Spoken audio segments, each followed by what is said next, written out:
ओम शांति। आज 22 अक्टूबर 2025 की ईश्वरीय महावाक्य सुनते हैं। आज बाबा ने कहा, मीठे बच्चे, तुम जब किसी को भी समझाते हो या भाषण करते हो तो बाबा बाबा कहकर समझाओ। बाप की महिमा करी तब तीर लगेगा।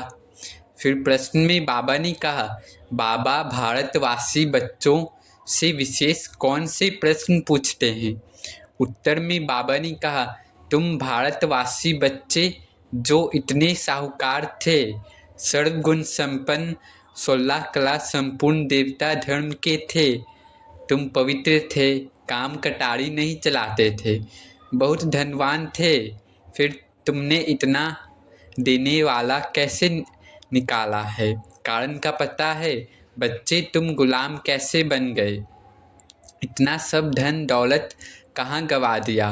ख्याल करो, तुम पावन से पतित कैसे बन गए? बाबा करें ये सब ख्याल करो, सोचो, तुम इतनी धन दौलत से गवा कैसे दिए? तुम पावन से पतित कैसे बन गए? तुम बच्चे भी ऐसी ऐसी बातें बाबा बाबा कह दूसरों को भी समझाओ तो सहज समझ जाएंगे। ओम शांति। अब हम सुनते हैं मुरली की मुख्य पॉइंट्स। बाबा ने कहा, ओम शांति का अर्थ और स्मृति। जब ओम शांति कहो तो बाप याद आना चाहिए। बाबा करें, जब आप ओम शांति कहते हो तो शिव बाबा याद आना चाहिए। ओम अर्थात मैं आत्मा हूँ और शांति मेरा स्वधर्म है। बाप का पहला पहला कहना है, मन मना भव। दूसरा, शिव बाबा ही पतित पावन है। बाबा ने कहा, भाषण में या सभा में सदा कहना चाहिए, शिव बाबा कहते हैं, वही पतित पावन है, वही राजयोग सिखाने भारत में आता है। बाप स्वयं कहते हैं, माँ मेकम याद करो, मुझ उच्चते उच्च बाप को याद करो। तीसरा, भारत की महिमा। भारत ही स्वर्ग था, यहाँ लक्ष्मी नारायण का राज्य था। भारतवासी सर्वगुण संपन्न, 16 कला संपूर्ण देवता थे। अब वही भारतवासी पतित, कर्जदार और दीन बने हैं। चौथा, याद की शक्ति। बाबा कह रहे हैं, जब तक शिव बाबा को याद नहीं करते तब तक तीर नहीं लगता। याद ही शक्ति है। योग बल से ही विश्व पर राज्य प्राप्त होता है। बाबा कहते हैं कि धुन लगाओ, तभी नशा और प्रभाव बढ़ेगा। पांचवा, बाप का परिचय और भाषण की युक्ति। हर बात में कहना चाहिए। बाबा कहते हैं, बाप ही दृष्टि का बीज, सर्व का सद्गति दाता है। भाषण में बाप की महिमा बोलने से आत्मा में शक्ति भी आती है। बाबा करें, हर बात कहने से पहले बाबा कहते हैं, बाबा कह रहे हैं, ये कहना है। और भाषण में भी जाओ तो यही कहना है, बाबा कह रहे हैं, बाबा कहते हैं, और शिव बाबा की महिमा बतानी है तो आत्मा में भी शक्ति बढ़ेगी। छठा है, देह अभिमान छोड़ो। बाबा कहते हैं, देह सहित सब संबंधों से बुद्धि का योग तोड़ो, आत्मा को याद करो, देह को भूलो। अहम ब्रह्मास्मि कहने से कुछ नहीं होता जब तक बाप को याद न करो। सातवां, श्री कृष्ण और शिव बाबा का भेद। श्री कृष्ण को गलत रूप से भगवान कह दिया गया। भगवान तो एक ही है, सद्गति दाता शिव बाबा।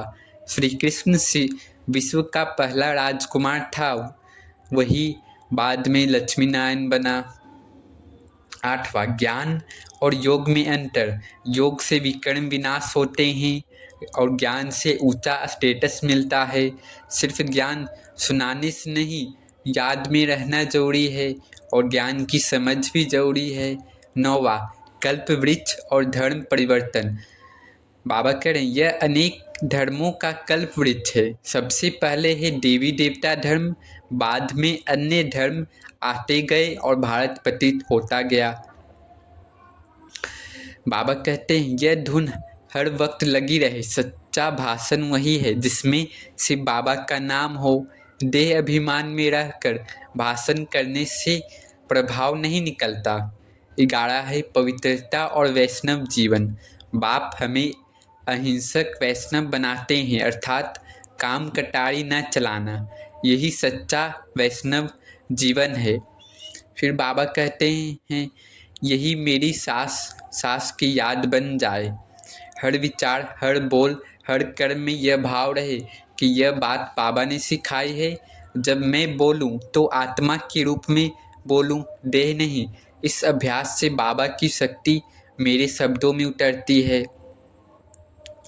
अब धारणा पॉइंट्स और नशा चढ़ाने वाले पॉइंट्स हैं। दूसरा, देह भान छोड़ो, आत्म भाव में रहना। यह स्मृति रहे, मैं आत्मा हूँ, यह शरीर तो वेश है। दूसरों को भी आत्मा समझकर देखो, तभी सच्चा योग अनुभव होगा। देह भान मिटेगा तो मन की हलचल स्वतः शांत होगी। तीसरा, बाबा करे नशा रहे, स्वयं परमपिता परमात्मा मुझे पढ़ा रहे हैं। ऐसा कौन भाग्यशाली है जो ईश्वर से डायरेक्ट पढ़ता है। यह ज्ञान, यह योग, यह समय विश्व का सबसे बड़ा वरदान है। हर सुबह इस स्मृति से दिन की शुरुआत करो, आज मुझे परमात्मा सिखा रहे हैं। चौथा, भाषण में बाबा कहते हैं जोड़ने की धारणा। हर बार जब किसी को ज्ञान सुनाओ, पहले बोलो, बाबा कहते हैं इससे अहंकार नहीं आता और शब्दों में शक्ति आती है। यह याद दिलाता है कि मैं सिर्फ माध्यम हूँ, वक्ता नहीं। पांचवा, याद में शक्ति है कर्म बंधन भस्म करने की। जब मन में कोई पुराना संस्कार उठे, तुरंत बाबा को याद करो।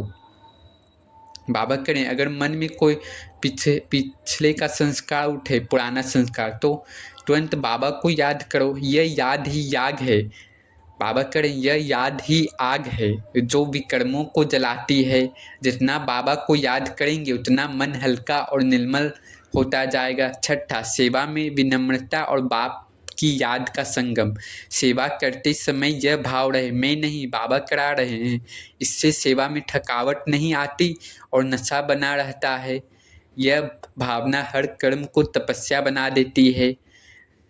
सातवां, नशा रहे, मैं विश्व कल्याणकारी आत्मा हूँ। बाबा ने मुझे विश्व परिवर्तन का निमित्त बनाया है।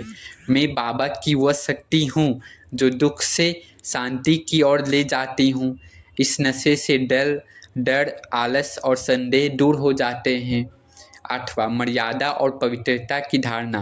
बाबा कहते हैं, काम कटारी मत चलाओ। सच्चा वैष्णव वही है जो एक भी अपवित्र विचार नहीं आने देगा। पवित्रता ही शक्ति है, यही योग की नींव है। नौवां, योग का अभ्यास हर स्थिति में चलते फिरते बोलते सुनते भी बाबा को याद करो। याद को रटना नहीं, अनुभव बनाना है। यह योग ही मुझे कर्मातीत अवस्था तक ले जाएगा। 10वां, बाप के प्यार, शक्ति और जिम्मेवारी का नशा। बाबा मेरा है, यह अटूट नशा रहे। मैं बाप का बच्चा, उसकी यज्ञ सेवा का सैनिक हूँ। मैं बाप का बच्चा, उसकी यज्ञ सेवा का सैनिक हूँ। यह नशा मुझे हर परिस्थिति में स्थिर रखेगा। बाबा कहते हैं, यही मेरा साहस बन जाए। आज बाबा यही कहें तो हर शब्द में योग बल, हर कर्म में बाप की झलक नजर आए। अच्छा मीठे मीठे सिखिलधे बच्चों प्रति माता पिता बाप दादा का याद प्यार और गुड मॉर्निंग। रूहानी बाप की, रूहानी बच्चों को नमस्ते। अब धारणा के लिए मुख्य सार में बाबा ने कहा, सर्विस में सफलता प्राप्त करने के लिए अहंकार को छोड़ हर बात में बाबा का नाम लेना है। बाबा करें, सर्विस में सफलता प्राप्त करने को छोड़, अहंकार को छोड़, हर बात में बाबा का नाम लेना है। याद में रहकर सेवा करनी है। झड़मुई झगमुई में अपना टाइम वेस्ट नहीं करना है। दूसरा, सच्चा वैष्णव बनना है, कोई भी हिंसा नहीं करनी है। देह सहित सभी संबंधों से बुद्धि योग तोड़ देना है। फिर वरदान में बाबा ने कहा, हाँ जी के पाठ द्वारा सेवाओं में महान बनने वाले सर्व की दुआओं के पात्र भव। हाँ जी के पाठ द्वारा सेवाओं में महान बनने वाले सर्व की दुआओं के पात्र भव। बाबा कह रहे हैं, कोई भी सेवा खुशी और उमंग से करते हुए सदा ध्यान रहे कि जो सेवा हो उसमें सर्व की दुआएं प्राप्त हो, क्योंकि जहाँ दुआएं होंगी वहाँ मेहनत नहीं होंगी। बाबा करें कोई भी सेवा ऐसी करो जहाँ दुआएं प्राप्त हो, क्योंकि दुआएं होगी तो मेहनत नहीं होगी। अभी यही लक्ष्य हो कि जिसके भी संपर्क में आए उसकी दुआएं लेते जाएं। हाँ जी का पाठ ही दुआएं लेने का साधन है। कोई रॉन्ग भी है तो उसे रॉन्ग कहकर धक्का देने के बजाय सहारा देकर खड़ा करो। बाबा करें अगर कोई रॉन्ग भी है तो उसको भी सहारा देकर खड़ा करो, रॉन्ग नहीं कहो, सहयोगी बनो, तो उसमें भी संतुष्टता की दुआएं मिलेगी। जो दुआएं लेने में महान बनते हैं वे स्वतः महान बन जाते हैं। स्लोगन में बाबा ने कहा, हार्ड वर्कर के साथ साथ अपनी स्थिति भी हार्ड यानी मजबूत बनाने का लक्ष्य रखो। हार्ड वर्कर के साथ साथ अपनी स्थिति भी मजबूत बनाने का लक्ष्य रखो। अव्यक्त इशारे हैं स्वयं और सर्व के प्रति मनसा द्वारा योग की शक्तियों का प्रयोग करो। बाबा कहें योग का प्रयोग अर्थात अपने शुद्ध संकल्पों का प्रयोग तन पर, मन पर, संस्कारों पर अनुभव करते आगे बढ़ते जाओ। इसमें एक दो को नहीं देखो, यह क्या करते यह नहीं करते, पुराने करते व नहीं करते, यह नहीं देखो। पहले मैं इस अनुभव में आगे आ जाऊं, क्योंकि यह अपने आंतरिक पुरुषार्थ की बात है।